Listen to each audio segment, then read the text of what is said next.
you. Wow, thank you so much. Thank you, Bennett. It is wonderful to be here. When I got the invitation to speak to you all today, I called a dear friend of mine who graduated with me in 1984. He's actually here today somewhere. His name is Derek Houston. And we were talking about the fact that 40 years ago, on this day actually, I was graduating from McLean High School. Now, Derek helpfully pointed out that that means that we are now older than most of the parents here with us this afternoon, and so that made me feel really good. I also got some advice on my remarks, actually yesterday, from your varsity baseball coach, Mr. Dowling. I understand it's a tremendous week, first of all, for Highlander athletics. The tennis team is going on to states, which we're thrilled about. And I know the baseball team and the soccer team are both in the quarterfinal games tonight. So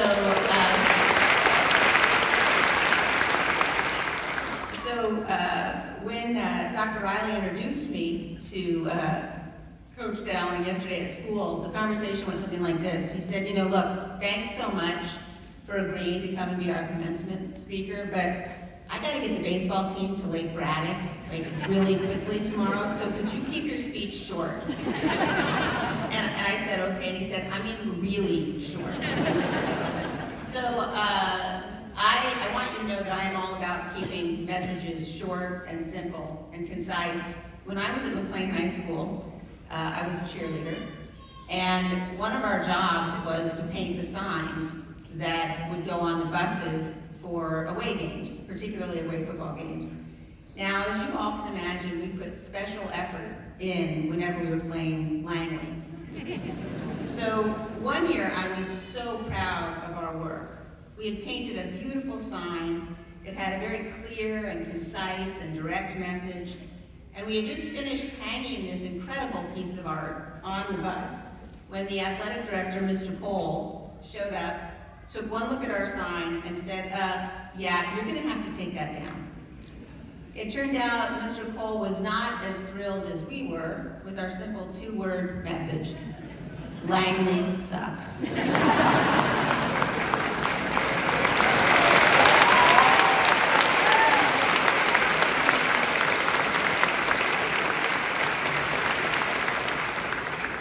Now, full disclosure, I am the parent of a Langley High School graduate. But that message still kind of stands the test of time.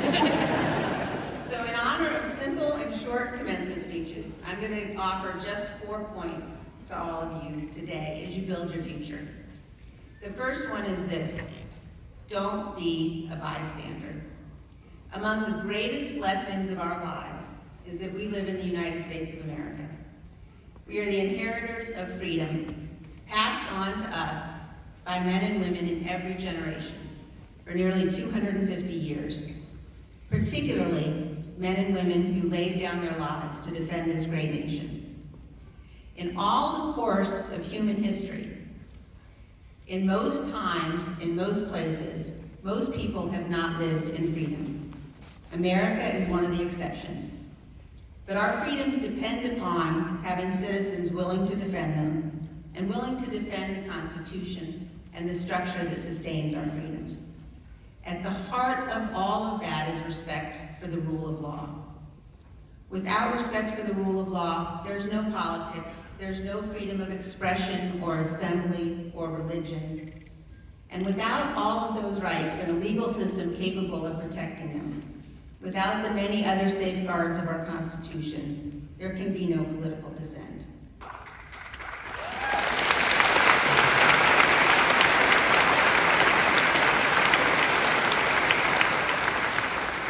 As Abraham Lincoln warned decades before he became president, in those circumstances, we face the prospect of rule by mob violence, of tyranny. The rule of law breaks and cannot be remade. That's a threat we face today, and the outcome is far from certain. It's easy sometimes to imagine that our nation that our institutions, that our freedoms are self-sustaining. They aren't. We must, each one of us, resolve that we will uphold the rule of law, that we will defend our Constitution, that we will not be bystanders. You can't assume someone else will come along and do the hard work. You all have the responsibility to be educated and informed participants in this great blessing of democracy. Most of you will be old enough to vote in November. Exercise that right. Go and vote. And we need you.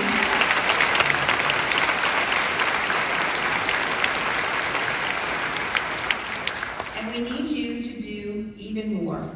We need you to run for office. We need you to work to support good and honorable candidates. We need you to serve your communities. History teaches us that no great change happens without the dedication and determination and leadership of individual men and women. We need all of you to do the hard work of defending our Constitution and our Republic. And this leads to the second thing I would ask of all of you. Resolve that you will live in truth. The truth is under assault today. Sometimes it can feel like we're swimming in a sea of misinformation and disinformation. Too many of our leaders know that they are spreading lies, and they do it anyway. Don't be one of those people. Seek out the truth and speak it.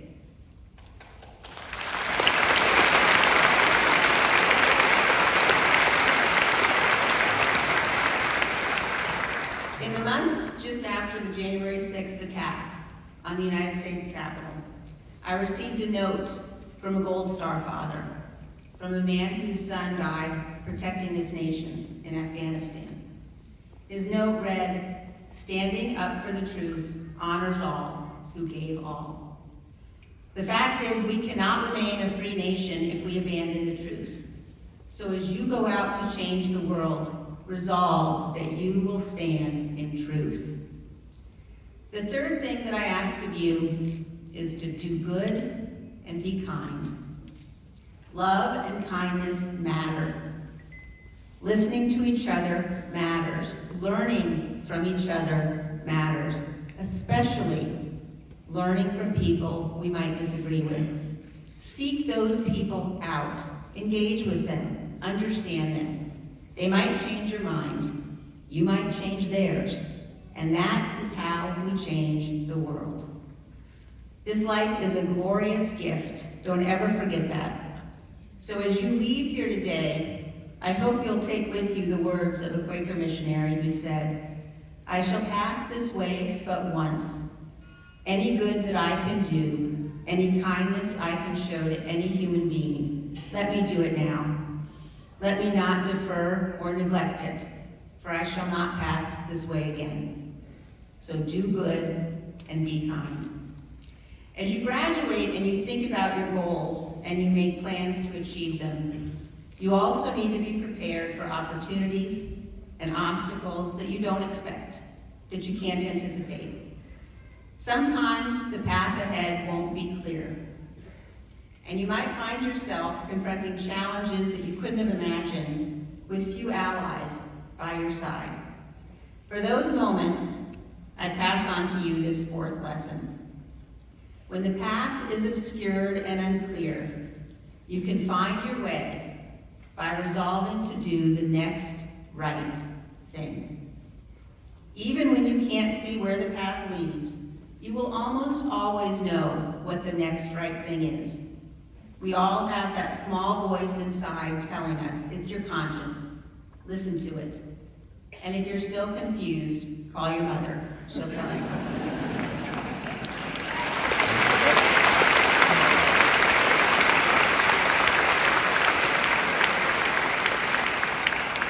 Resolve to do what's right, even when it's hard, even when you're alone, even when you're afraid, especially when you're afraid.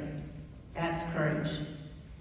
In 2 days, we will commemorate the 80th anniversary of the D-Day landings, June 6, 1944, when millions of young Americans and our allies, people your age, landed on the beaches of Normandy.